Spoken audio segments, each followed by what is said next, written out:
জৈব রসায়ন কি বলেছিলাম আগের দিন?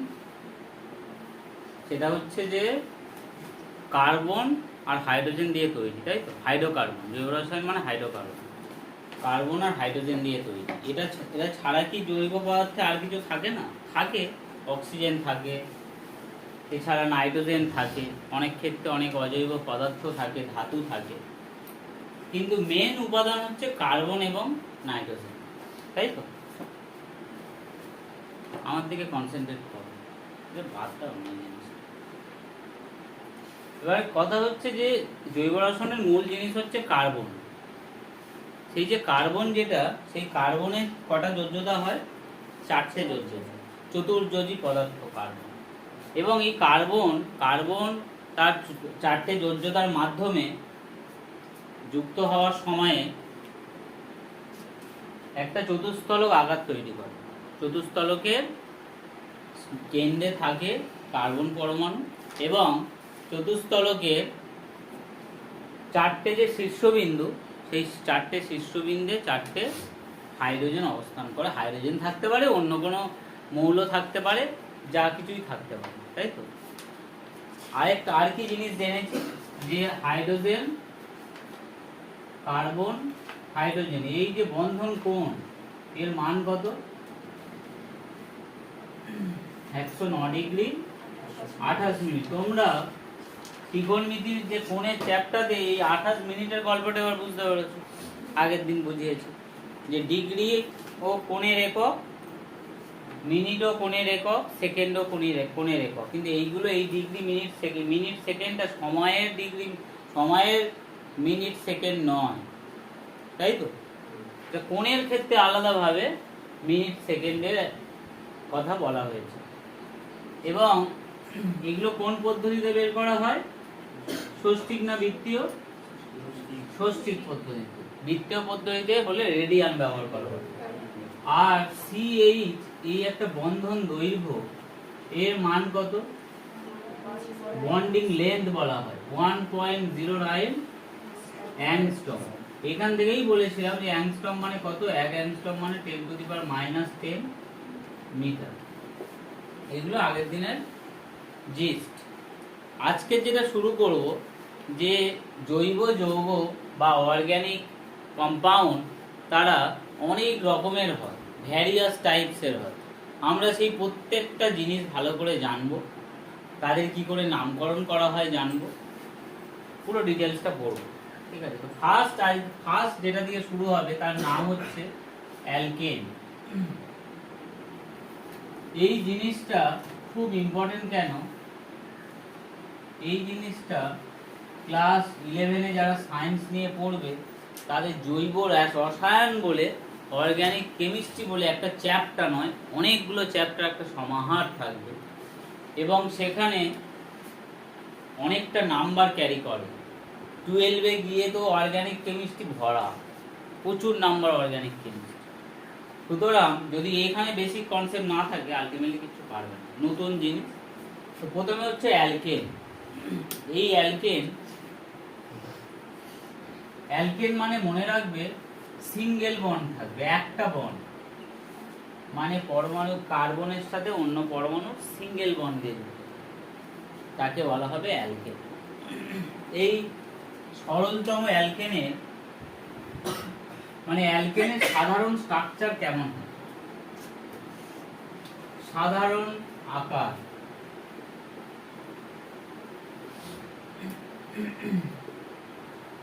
যে সাধারণ আকার হয় CnH2n+2।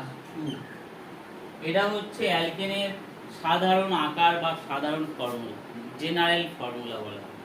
এখানে আমরা বেনের বিভিন্ন ভ্যালু বসাবো, বসিয়ে বিভিন্ন ধরনের কম্পাউন্ড আমরা পেতে থাকবো, ঠিক আছে?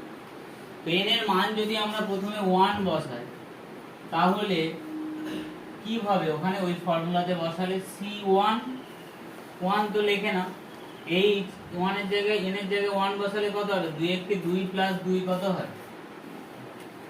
4 না? তাহলে CH4, চেনো এই কম্পাউন্ডটাকে? কি না? মিথেন। তাহলে এইটা হয়ে গেল মিথেন। একে বলা হয় শুনছি সরলতম জৈব যৌগ, সব থেকে সিম্পলিয়েস্ট অর্গানিক কম্পাউন্ড হচ্ছে এই মিথেন। সিম্পলিয়েস্ট অর্গানিক কম্পাউন্ড পরীক্ষায় প্রশ্ন করে।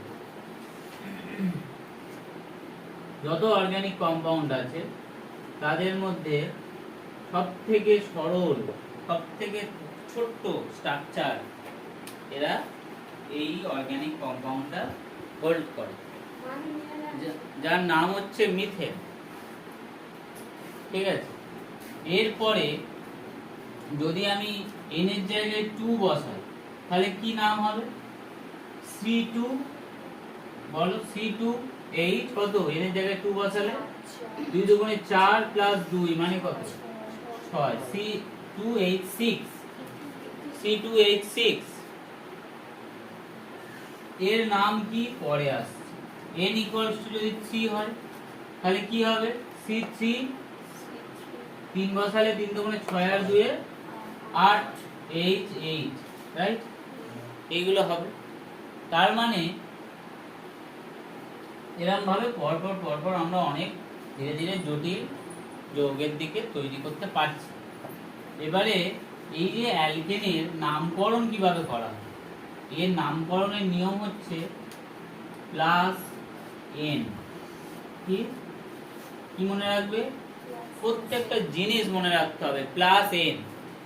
এখন এই প্লাসের আগে কি বসাবো? প্লাসের আগে বসাবো কার্বন সংখ্যা। কার্বন সংখ্যা যদি 1 হয় তখন তাকে বলা হবে মিথ। কার্বন সংখ্যা যদি 2 হয় তাকে বলা হবে ইথ। কার্বন সংখ্যা যদি 3 হয় তাকে বলা হবে প্রোপ। কার্বন সংখ্যা যদি 4 হয় তাকে বলা হবে ডিউট। কার্বন সংখ্যা যদি 5 হয় তাকে বলা হবে পেন্ট। কার্বন সংখ্যা 6 হলে তাকে বলা হবে হেক্স। কার্বন সংখ্যা 7 হলে তাকে বলা হবে হেপ্ট। 8 হলে অক্ট। 9 হলে নন। আর 10 হলে, 10টা লিখবো কত? 10 হলে কার্বন সংখ্যা যদি 10 হয় তাহলে তাকে বলা হবে ডেক। ডেকা নাম শুনেছো? ডেকা, ডেকা মিটার নাম শুনেছো? এই যে মিটার, মিটারের আগে কি হয়? ডেকা হয় না? কিলো, হেক্টর, ডেকা, মিটার। তার মানে 10 গুণের ব্যাপার, বুঝতে পারছো? এদের মধ্যে 10 এর গুণফল আছে। 1 ডেকামিটার মানে 10 মিটার। তো ডেক মানে হচ্ছে বা ডেকা মানে হচ্ছে 10। তো এখানে কার্বন সংখ্যা কত? তাহলে এইগুলো রুলস বলছি, রুলসটা অ্যাপ্লাই করছি। কার্বন সংখ্যা কত? 1। 1 হলে কি নাম হয়? মিথ। মিথ যোগ n কি হয়? মিথ যোগ n কি হয়? তাহলে কেন নাম মিথেন হলো বুঝতে পেরেছো? এমনি আমরা একে মিথেন বলে ডাকি না, একে মিথেন বলে ডাকছি নিয়মে পড়ছে বলে। 2 নম্বর কি? 2 নম্বর দেখো, দুটো কার্বন যুক্ত অ্যালকেন। দুটো কার্বন হলে কি নাম? ইথ। ইথ যোগ n এর নাম কি? ইথেন। ইথ যোগ n ইকুয়ালস টু ইথেন। যদি 3টে কার্বন হয় তার নাম হচ্ছে প্রোপ। তাহলে প্রোপ যোগ n কি নাম হবে? প্রোপেন। এর নাম হচ্ছে প্রোপেন। যদি 4টে কার্বন হয়, n ইকুয়ালস টু যদি 4 হয় তাহলে কি হবে? C4। H কত হবে? 4 দুগুণে 8 আর 2 10। তাহলে এর নাম কি হবে? 4টে কার্বন মানে কি? বিউট। তাহলে বিউট যোগ n ইকুয়ালস টু বিউটেন। এখানে যে কম্পাউন্ড গুলো আমরা লিখলাম সেগুলোকে তোমরা প্রত্যেকে নাম শুনেছো। প্রত্যেকটা জিনিস এলপিজি তে থাকে। এই প্রোপেন, বিউটেন হচ্ছে এলপিজির মুখ্য উপাদান। বিউটেন সবচেয়ে বেশি থাকে। আর এই মিথেন হচ্ছে প্রাকৃতিক গ্যাস বা সিএনজির মুখ্য উপাদান, তাই তো? গোবর গ্যাসের মুখ্য উপাদান মিথেন। এই সবগুলো, এগুলো অর্গানিক কম্পাউন্ড এবং জ্বালানি। এগুলো অত্যন্ত দাহ্য পদার্থ, খুব ভালো জলে। কোনটা? এই তো এটা হচ্ছে জেনারেল ফর্মুলা, ঠিক আছে। এবার এখানে বিভিন্ন n এর মান বসাবো, তার জন্য ক্যালকুলেশন বিভিন্ন হবে। n = যখন 1 বসাবো তখন কি হবে, c1 h, n এর জায়গায় 1 বসালে কি হবে, 2 × 2 + 2 4, c1 1 তো লেখে না, c লেখে, h4। আবার n এর জায়গায় যখন 2 বসাবে তখন 2 অনুযায়ী ক্যালকুলেশনটা হবে, 3 বসালে 3 অনুযায়ী ক্যালকুলেশন হবে, 4 বসালে 4 × 2 = 8 আর 2 = 10 হয়েছে, ওই জন্য হাইড্রোজেন 10টা আর কার্বন 4টে, n এর জায়গায় 4 বসিয়েছি, এরকম ভাবে হবে। তাহলে এই আমরা শিখলাম ফার্স্ট নামকরণ, সেটা হচ্ছে অ্যালকেনের, মনে থাকবে। কিন্তু এর সাথে সাথে স্ট্রাকচারগুলো কেমন হয় একটু জানতে হবে। আমি এই ডান দিকের পার্টটা একটু মুছব, লেখা হলে হয়েছে ডান দিকের পার্টটা।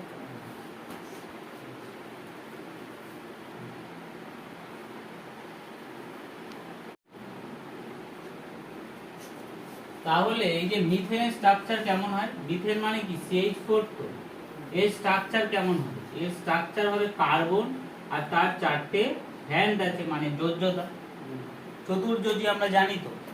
তো এই 4টে যোজ্যতাতে 4টে হাইড্রোজেন যুক্ত হবে, এটা হচ্ছে মিথেনের স্ট্রাকচার। এই অ্যাঙ্গেলগুলো কত করে হয়, 90 ডিগ্রি করে, 90 ডিগ্রি এঁকেছি তো, 90 ডিগ্রি করে হয়, 109 ডিগ্রি 28 মিনিট। এগুলো আঁকতে হয়, তাই আমরা এই তলে এঁকেছি, এটা একটা তলে আঁকা যায় না। এর স্ট্রাকচারটা হয় 3 ডাইমেনশনাল স্ট্রাকচার, চতুস্তলকের মতো, মনে থাকবে। চতুস্তলক কেমন দেখতে হয়, চতুস্তলক নিচে একটা ত্রিভুজ আর এরকম দেখতে, এটা মানে ফিল করতে পারছো কেমন, নিচে একটা ত্রিভুজ আছে আর এই সাইডে একটা ত্রিভুজ, এই সাইডে একটা ত্রিভুজ, সামনে একটা আয়রন, দেখো আয়রন, আয়রনের টোটাল এর কটা তল বলো তো, 1 2 3 4টে তল, ঠিক আছে। এইটা হচ্ছে চতুস্তলক। এর এই 4টে শীর্ষবিন্দুতে 4টে হাইড্রোজেন থাকে আর এর ভিতরে সেন্টারে কার্বন থাকে। তো যাই হোক, এবার এটা গেল মিথেনের ব্যাপার। এবারে ইথেনের স্ট্রাকচার কেমন হবে, ইথেনের সংকেত কি, C2H6। C2H6 মানে এখানে এই যে কার্বন কটা আছে, 2টো আছে, আগে এই দুটো লিখে দাও। যেহেতু এটা অ্যালকেন, স্যার C2H6 দেখে অ্যালকেন কিভাবে বুঝবো, তুমি ওই ফর্মুলা চেক করবে যে ওখানে 2 বসালে C2H6 আসছে কিনা, যদি আসে তাহলে অ্যালকেন, যদি না আসে অ্যালকেন নয়, অন্য কিছু। তাহলে এই যে যেহেতু এটা অ্যালকেন তাই এটা সিঙ্গেল বন্ড হবে, আর সিঙ্গেল বন্ড হয়ে গেলে এই কার্বনের কটা বন্ড পড়ে আছে, একটা বন্ডে যুক্ত হয়েছে, আর কটা বন্ড পড়ে আছে, তাহলে 3টে বন্ড দিয়ে দাও, 3টে হাত দিয়ে দাও, আর এই 3টে হাতে তো 3টে হাইড্রোজেন যুক্ত হবে। সিমিলারলি এই কার্বনের কটা হাত আছে, 3টে, তাহলে 3টে হাতে 3টে হাইড্রোজেন যুক্ত হবে। তাহলে এই হচ্ছে স্ট্রাকচার অফ ইথেন, একদম ভেঙে স্ট্রাকচার বোঝালাম কিভাবে কার্বন হাইড্রোজেন যুক্ত হবে। যদি আমি প্রোপেনে যাই, C3H6, আস্তে আস্তে তোমাদের এগুলো নিজেদের পাঠতে হবে। C3H8 কি হবে, কার্বন কটা হবে, 3টে হবে, সবাই সিঙ্গেল বন্ড দিয়ে জোড়া। তাহলে বোঝো যে এই কার্বনের কটা হাত আছে, একটা হাত ব্যবহার হয়ে গেছে, আরো 3টে হাত আছে। এই কার্বনের অলরেডি 2টো হাত ব্যবহার হয়ে গেছে, আর কটা হ্যান্ড আছে, আর 2টো থাকবে, তবে 4টে হবে। এই ক্রিয়ায় এবারে মনোযোগ দাও, এই কার্বনের কটা হাত ইউজ হয়েছে, একটা হাত, তাহলে আর কটা পড়ে আছে, 3টে পড়ে আছে। তাহলে মোটামুটি ভাবে প্রত্যেকটা কার্বন যেন 4টে করে হ্যান্ড থাকে, সে যার সাথেই থাকুক 4টে হ্যান্ড যেন থাকে, এইটা হচ্ছে আমাদের লক্ষ্য। তাহলে যেই হ্যান্ডগুলোতে এবার হাইড্রোজেন দিয়ে দাও, 1টা 2টো 3টে 4টে 5টা 6টা 7টা 8টা।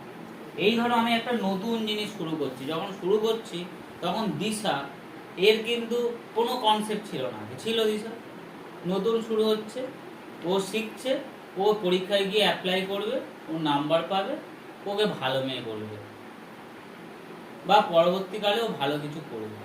এইটা খুব সরল একটা ব্যাপার, এটা খুব জটিলতা নেই এর মধ্যে। জটিলতা এর মধ্যে আছে যে এটা যদি শেখাচ্ছি কিন্তু শিখবো না, এটা যদি বোঝাচ্ছি কিন্তু বুঝবো না, এটার মধ্যে জটিলতা আছে। এর ফলে জটিল জটিল জিনিসই তৈরি হয় জীবনে। সিম্পল একটা জিনিস সবাইকে বোঝাচ্ছে, যে বুঝবে না সে আলটিমেটলি শিখবে না, এবং সেটাই জটিল ব্যাপার, শেখাটাই সহজ ব্যাপার। তাহলে C3H8 অর্থাৎ প্রোপেন হয়ে গেল। এর পরে কি আছে? বিউটেন। আমি এটা মুছে দিচ্ছি, হ্যাঁ।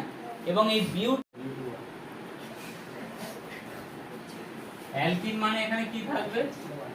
ডবল বন্ড থাকবে, ঠিক আছে। এবারে ডবল বন্ড আসবে।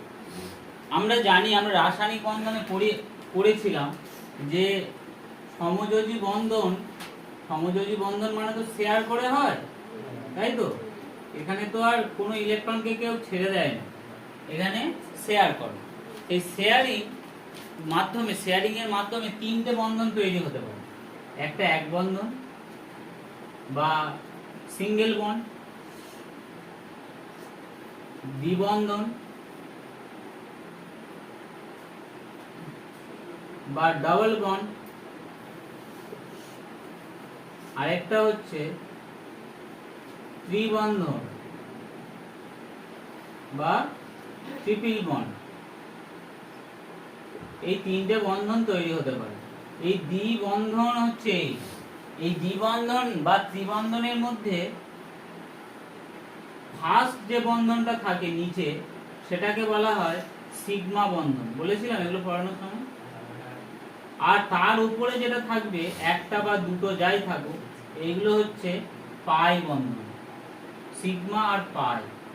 আমি বলেছিলাম এই সিগমা বন্ধনটা বেশি স্টেবল হয়, সবার নিচেরটা বেশি স্টেবল হয়, more stable than pi bonding. তাহলে sigma bonding is more stable than pi bonding. সিগমা বন্ধনটা বেশি স্থায়ী হয় পাই বন্ধনের থেকে। তো আমাদের সেই ডবল বন্ড এখানে আসছে, মানে তার নিচেরটা হচ্ছে সিগমা বন্ড, উপরেরটা হচ্ছে পাই বন্ড। যেহেতু এটা অ্যালকিনের ক্ষেত্রে সাধারণ সংকেত হলো CnH2n, CnH2n, ঠিক আছে। সাধারণ সংকেত কি? CnH2n। এবার n এর বিভিন্ন মান বসাবো, তার জন্য আমরা বিভিন্ন ভ্যালু পাবো। এখানে n এর মান আমরা 1 বসাতে পারবো না। কেন পারবো না? যদি n = 1 বসাই, তাহলে কার্বন একটা হয়ে যাবে। তো কার্বন কার সাথে ডবল বন্ড করবে? কার্বন ডবল বন্ড করতে গেলে আরেকটা কার্বন লাগবে। অর্থাৎ n এর মান আমি 1 বসাতে পারবো না, n এর মান 2 থেকে শুরু করতে হবে। যদি n এর মান 2 বসাই, তাহলে এখানে কি হবে? C2H4, right. যদি n এর মান আমি 3 বসাই, তাহলে কি হবে? C3H, কত হবে? 3 দুগুণে 6, H6। যদি n এর মান আমি 4 বসাই, তাহলে কত হবে? C4H, 4 দুগুণে 8, ঠিক আছে। তাহলে এই স্ট্রাকচারে পড়ে যাচ্ছি। তাহলে এর নামকরণ কি হবে? নামকরণের নিয়ম কি স্যার? নামকরণের নিয়ম হচ্ছে প্লাস ইন। আগেরটা কি ছিল? এন। এবারে নাম কি? ইন। ছোট ছোট জিনিস মনে রাখতে হবে, প্লাস ইন। তাহলে এখানে যখন কার্বন সংখ্যা 2, তখন কার্বন সংখ্যা 2 হলে একটা লিস্ট দিয়েছিলাম, কি হয় নাম? ইথ। যেটুকু জিজ্ঞেস করো, নাম কি হয়? ইথ। ইথ যোগ ইন কি হয়? ইথিন। এর আয়ু, এগুলোকে বলা হয় IUPAC নামকরণ। কেন বলা হয়? IUPAC হচ্ছে একটা ইন্টারন্যাশনাল সংস্থা, ঠিক আছে। International union for pure and applied chemistry, most probably.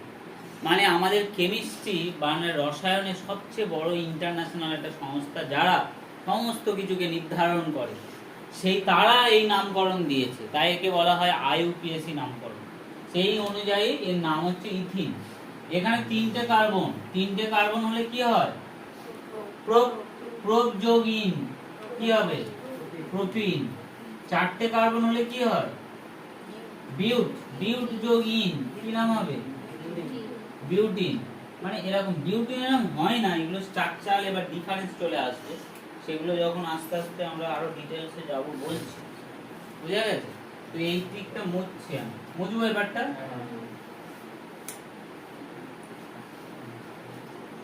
তো এদের স্ট্রাকচার কেমন হয় একটু দেখার চেষ্টা করি। ইথিনের স্ট্রাকচার কেমন হয়?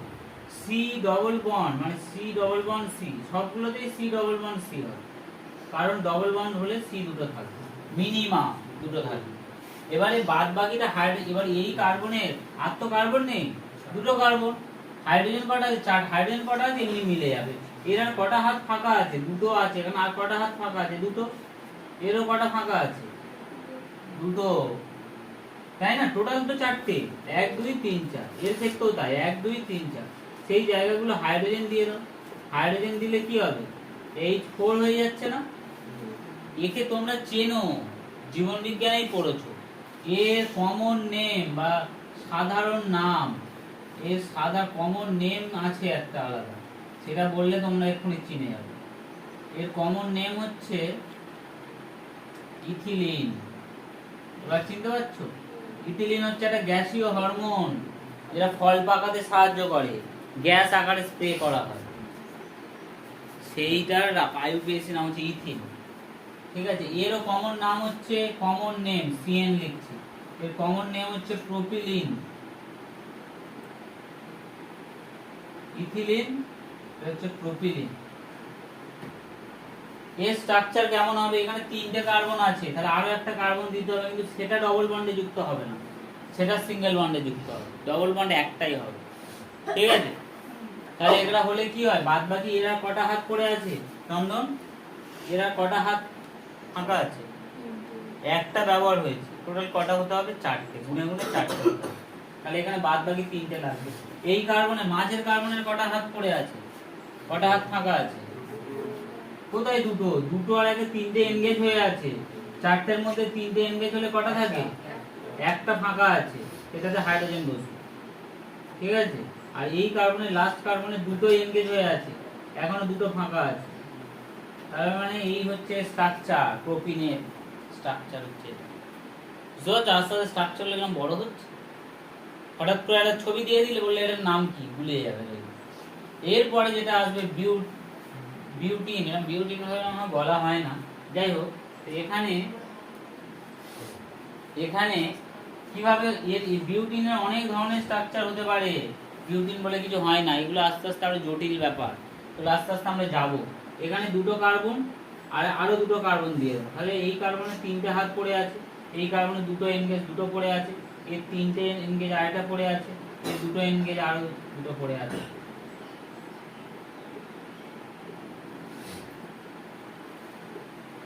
তাহলে কি হলো, এই হচ্ছে স্ট্রাকচার। এখানে এটার পুরো নাম কি জানো, এটার পুরো নাম হচ্ছে বিউট 1 ইন। কেন স্যার বিউট 1 ইন কেন, বিউটিন নয় কেন, এই জায়গাটা বুঝতে হবে। যখন আমরা লম্বা সিরিজ পাবো তখন আমাদের নাম্বারিং করতে হয়, তাহলে স্যার আগের গুলো করলেন না কেন, নাম্বারিং তখনই করতে হয় যখন স্ট্রাকচার সেম, ভালো করে বোঝো, স্ট্রাকচার না, যখন সংকেত সেম কিন্তু স্ট্রাকচার আলাদা, এরকম কেস আছে। সংকেত সেম কিন্তু স্ট্রাকচার আলাদা, এই যে ডবল বন্ডটা এখানে না থেকে এই মাঝখানেও তো থাকতে পারতো, যদি মাঝখানে থাকতে পারতো, যদি থাকতো তাহলে এই ডবল বন্ড, এখানে কিন্তু 1 নম্বর কার্বনে ডবল বন্ড আছে, তখন কিন্তু এখানে থাকার ফলে 2 নম্বর কার্বনে ডবল বন্ড চলে যেত, তখন আমরা বিউট 2 ইন লিখতাম। অর্থাৎ সংকেত সেম কিন্তু স্ট্রাকচার আলাদা, এই কেসগুলোতে আমরা নাম্বারিং করব। যদি না নাম্বারিং করি তাহলে দুটো আলাদা স্ট্রাকচারকে তো আমরা একই নামে ডেকে ফেলব, এই ডিফারেন্সটার জন্য আমরা নাম্বারিং করি, এগুলো আরো ডিটেলসে পরে আসছে। ঠিক আছে, মোটামুটি একটু বোঝানোর চেষ্টা করব। তাহলে এই জন্য একে বিউটিন এরকম ভাবে বলা হয় না, বিউট 1 ইন বলা হয়, বিউট 2 ইন বলা হয়। ঠিক আছে, তুমি বলবে স্যার তাহলে প্রোপিনকে প্রোপিলিন বললেন কেন, এরও তো ডবল বন্ড এখানে না থেকে এখানে থাকতে পারতো, অবশ্যই এখানে থাকতে পারতো, এখানে যদি থাকে, যদি এপারে থাকে তাহলে 1 নম্বর কার্বন কোনটা, এইটা, 2 নম্বর কার্বন এটা, 3 নম্বর কার্বন এটা, যদি ডবল বন্ডটা এখানে থাকে এপার থেকে 1 2 3 শুরু হবে। অর্থাৎ প্রোপিলিনের ক্ষেত্রে যে রকমই ভাবে তুমি আঁকো না কেন, প্রত্যেকটা ক্ষেত্রে কার্বনের ডবল বন্ড 1 নম্বর কার্বন থেকেই শুরু হচ্ছে, অর্থাৎ একটাই কেস। এবার তুমি বলবে যে স্যার তাহলে আপনি বাঁ দিক থেকে নামকরণ করবেন না, ডান দিক থেকে নামকরণ করবেন, নামকরণ সেদিক থেকেই হয় যেদিকে ওই যে বন্ডটা, যেটা স্পেশাল যে বন্ডটা, ডবল বন্ড যেখানে স্পেশাল বন্ড, সেইটা সবচেয়ে কম কার্বনে থাকবে, নামকরণ সেভাবেই হবে।